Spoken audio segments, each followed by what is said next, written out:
말씀으로 세상을 치유하는 SLC.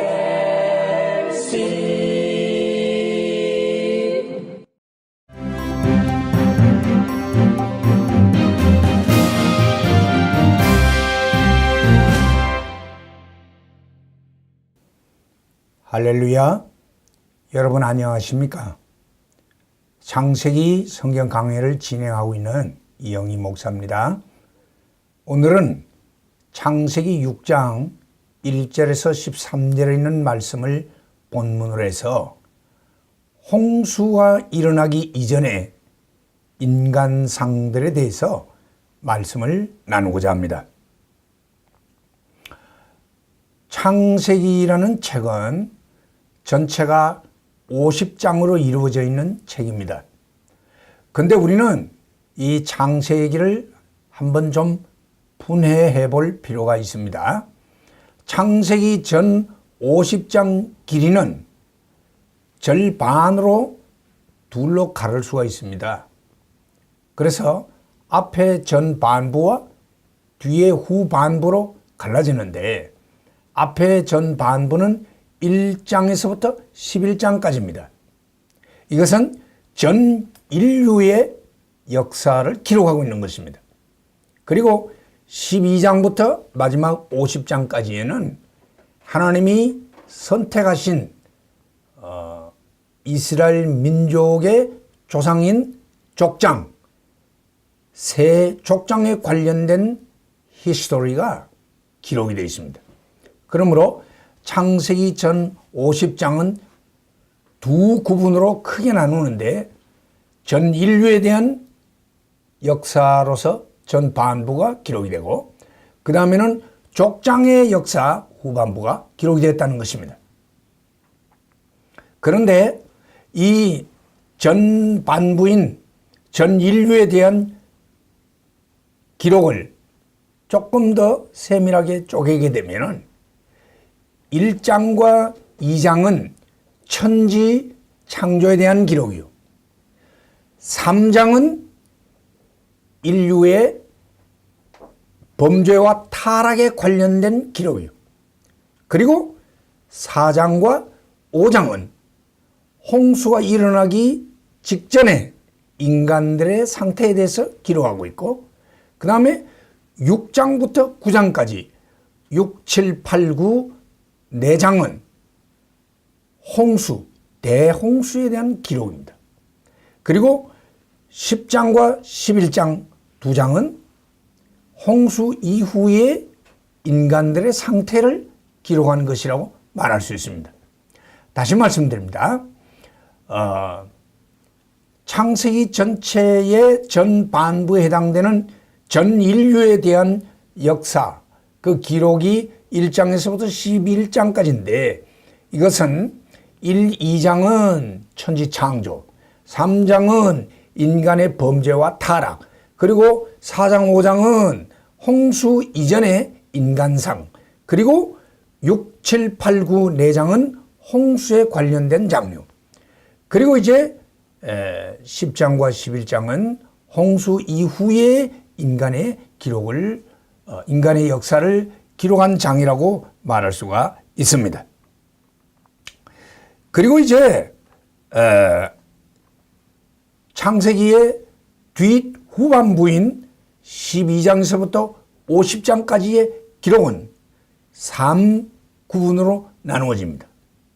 첫 번째 족장인 아브라함의 역사, 그것이 12장에서 24장까지 기록되어 있고 그 다음에 두 번째 족장인 이삭의 역사, 이것이 25장에서 27장까지 기록되어 있고 그 다음에 나머지 28장에서 50장까지는 전부가 다 세 번째 족장인 야곱의 기록이라 할 수 있습니다.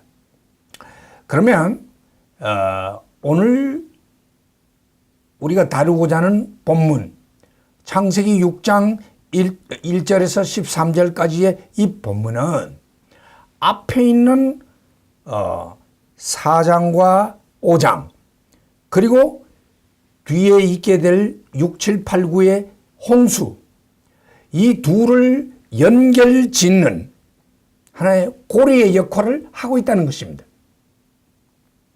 다시 말씀드리면 창세기 6장 1절에서 13절의 이 말씀은 앞에 홍수 이전의 인간상인 4장 5장과 뒤에 이제 다가오게 되는 6장에서 9장까지의 홍수 사건에 이 둘을 연결짓는 고리 역할을 하고 있다는 것입니다.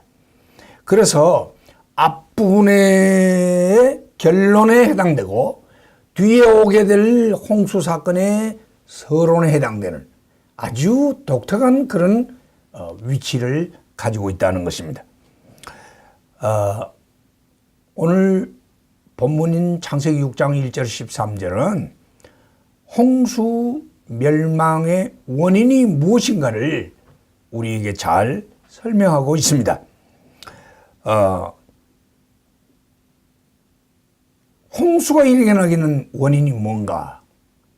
하나님이 세상을 심판하시게 되는 홍수로 심판하게 되는 원인이 뭔가? 그 첫째는 경건한 자손들의 혼합과 타락입니다. 이것은 지난 20일과에서 우리가 생각했듯이 하나님의 아들들이 사람의 딸들과 결합해서 그만 세속화되어 타락하는 이런 사건이 첫째 원인이 되고 있습니다.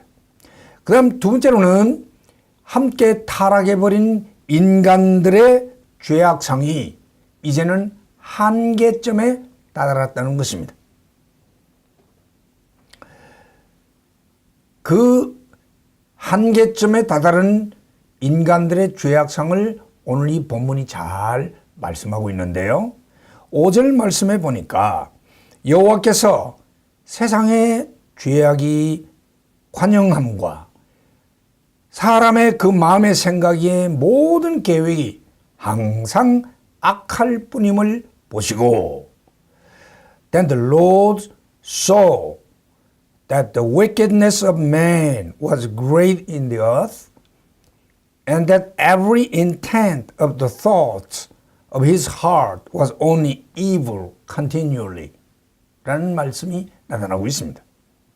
땅의 인간들의 그 죄악성이 하나님이 인내하시고 참으시는 어떤 한계점에 올 만큼 관영 가득 찼다는 뜻이옵시다.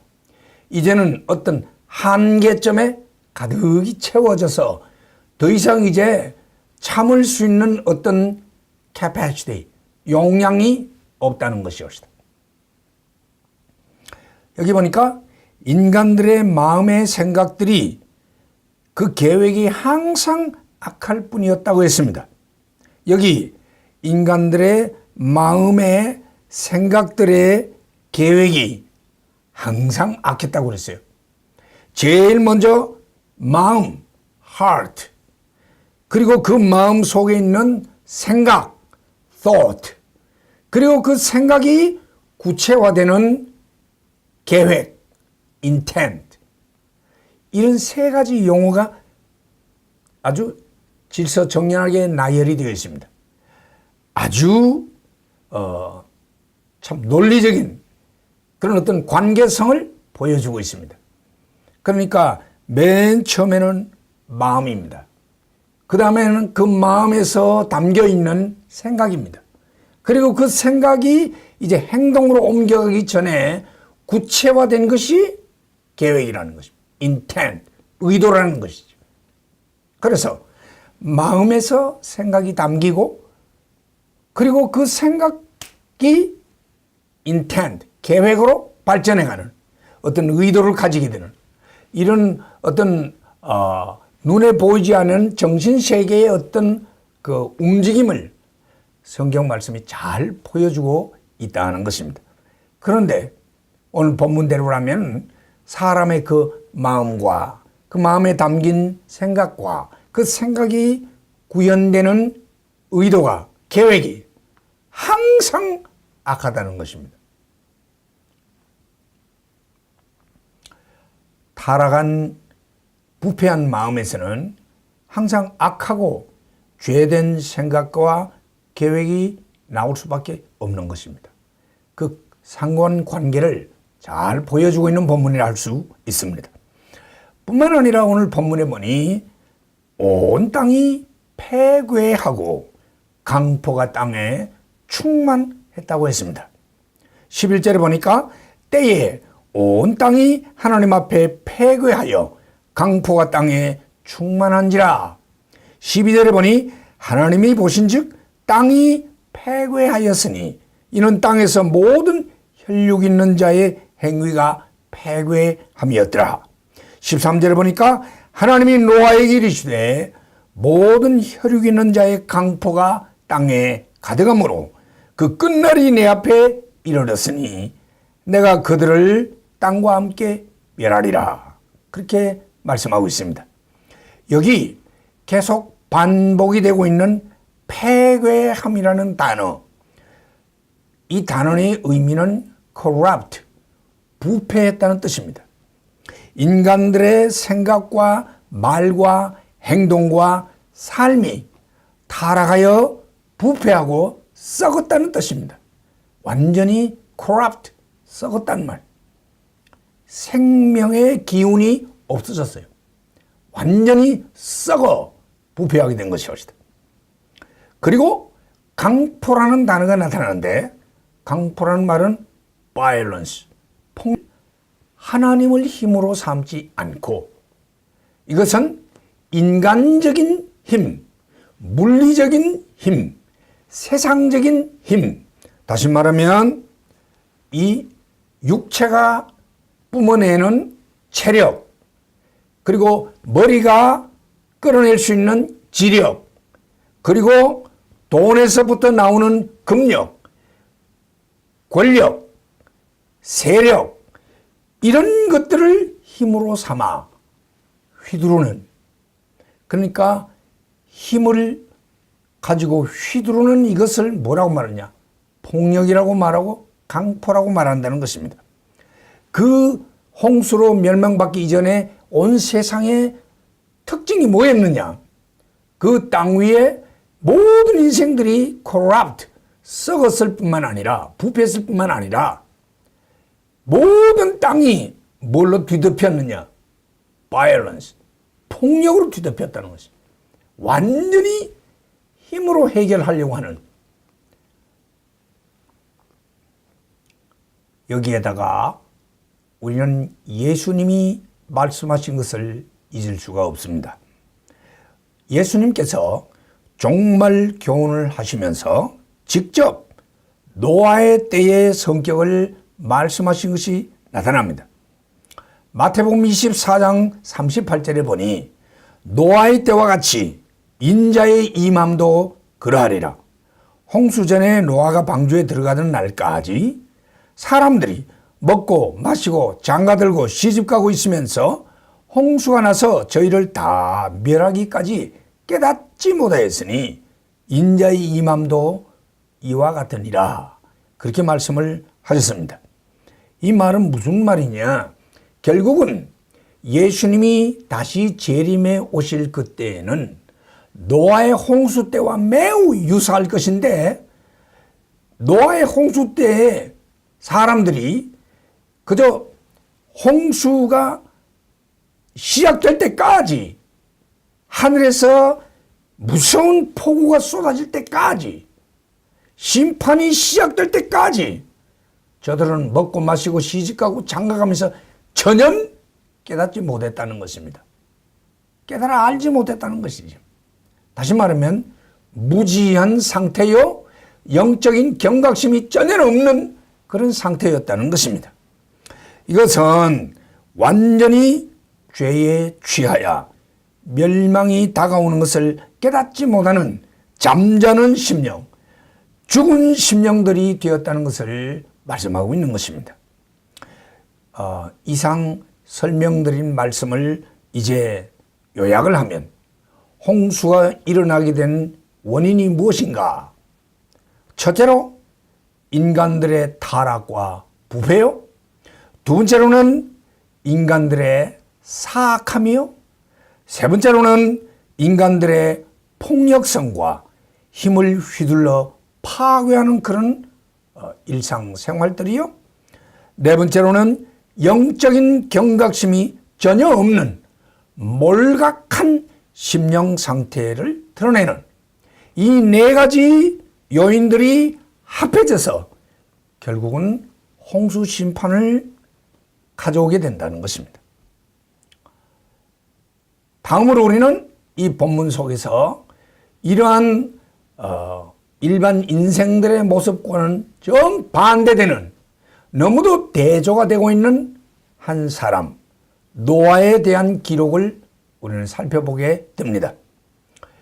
여기 노아라는 인물에 대하여 우리는 생각을 하겠는데, 노아는 하나님이 택하신 바 되었고 준비된 하나님의 사람으로 나타나고 있습니다. 노아는 아담의 11번째 자손이요, 에녹의 4대 손이요, 람에게 아들이었습니다. 우리가 이 창세기의 연대를 계산하면 상당히 흥미롭습니다. 아담에서부터 홍수가 시작될 때까지 연대를 계산하면 1656년이 인터벌이 있습니다. 그리고 홍수에서부터 아브라함이 태어나기까지는 427년의 인터벌이 있습니다. 아담의 8대 손이라 할 수 있는 무두셀라와 이 아담과 무두셀라는 243년 동안 동시대에서 같이 살았다는 것입니다. 우리 생각에는 아담은 아주 멀리 있고 무두셀라는 한참 뒤인 것 같은데, 한 사람이 거의 1000년씩 사는 그런 모습이니까 사실은 아담과 그 8대 손 되는 무두셀라가 243년 동안 같이 살았다는 것입니다. 뿐만 아니라 무두셀라는 손자가 되는 노아와 600년을 같이 살았습니다. 그리고 증손자가 되는 셈과 더불어 98년을 같이 살았습니다.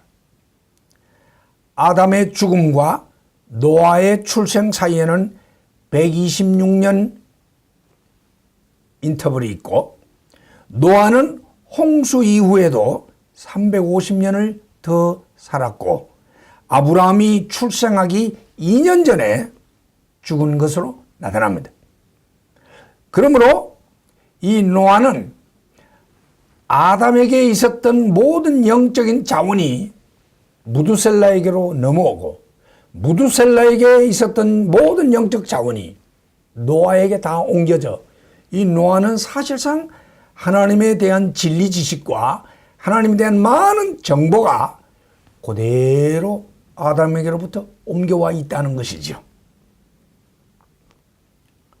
이제 이 본문에 나타난 노아에 대해서 우리가 좀 생각해 볼 필요가 있습니다. 본문에 보니 8절에 그러나 노아는 여호와께 은혜를 입었더라. 노아는 우선 하나님께 은혜를 입은 사람으로 나타나고 있습니다. But Noah found grace in the eyes of the Lord. 세상 모든 사람이 다 멸망할 수밖에 없는 위기 가운데 처해 있는데, 여기에 노아는 하나님 앞에 은혜를 입었다 그랬습니다. 여기 은혜라는 말이 나오는데, 히브리어로 hen이라는 이 말은 호의, 그러니까 favor, 은총, grace, 그러니까 호의적이고 은총을 입는 이런 사람이 됐다는 것입니다. 그 많은 사람 가운데 노아는 특별한 하나님의 호의와 은총을 입었다는 말입니다. 그러니까 favor를 얻은 사람이었다는 뜻입니다. 두 번째로 그는 의인이라고 했습니다.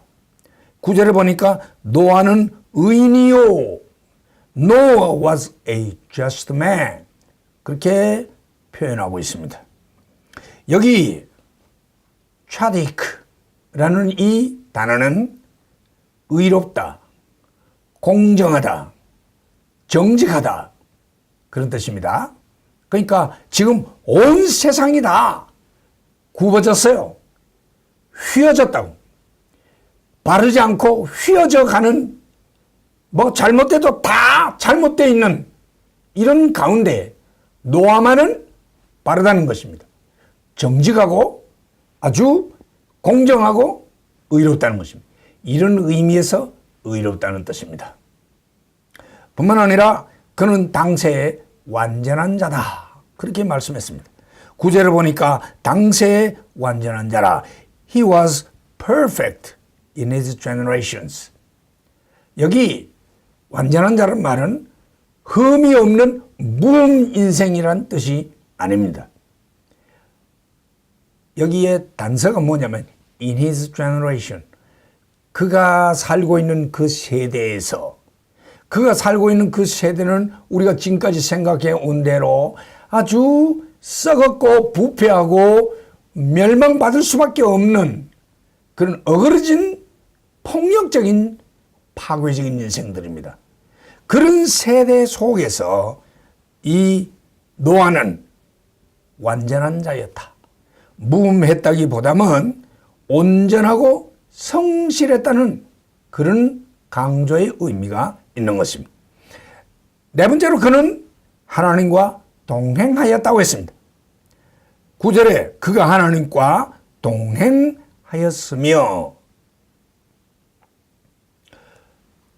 그의 조상이었던 에녹이 하나님과 동행했는데 여기 보니까 노아도 하나님과 동행했다고 했습니다. 아니 물질적인 이 육체를 가진 인생이 눈에 보이지 않는 하나님과 어떻게 동행을 하는가? 여기 동행은 도대체 어떤 의미로 동행이라고 말을 하는가? 여기 동행은 하나님을 경배하는 의식을 가질 때에 하나님 경배는 하나님과 함께 되는 순간입니다. 동행이 이루어집니다. 그러므로 경배와 하나님 동행은 동일한 개념을 가지고 있습니다. 뿐만 아니라 우리가 하나님의 말씀을 준행하고 하나님 말씀대로 살아가게 될 때에 그것은 말씀은 하나님을 대신하는 것이기 때문에 내가 말씀과 함께 되어 있을 때는 하나님과 동행하는 것입니다. 그러므로 그 옛날 노아뿐만 아니라 지금도 저와 여러분도 늘 하나님을 예배하고 그의 말씀을 순종할 때, 준행하게 될 때에 우리는 하나님과 동행 중에 있다 할 수 있습니다.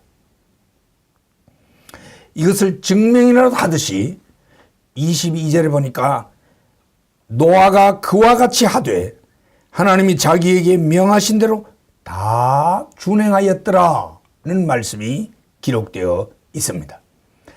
이상에서 우리는 당시의 세상이 어떠했는가?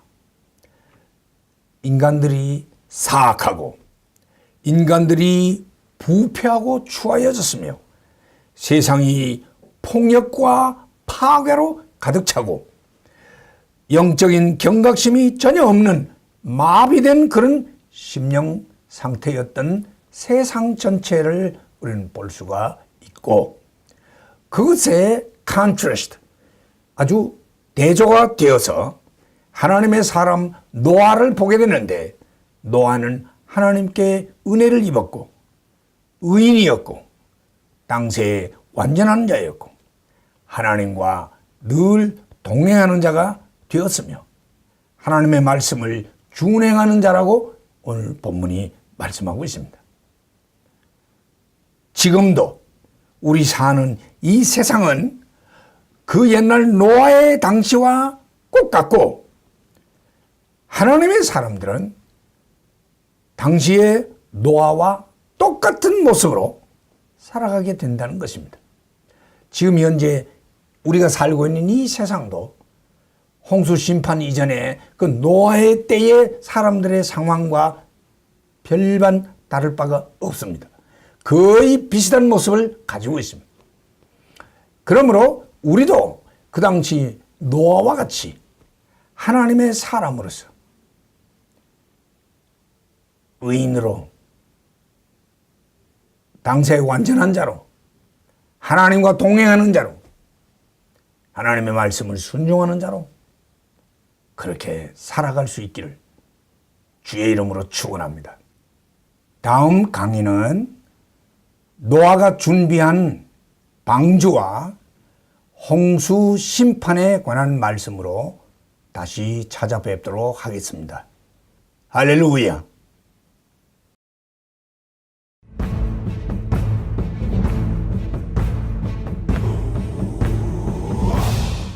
말씀으로 세상을 치유하는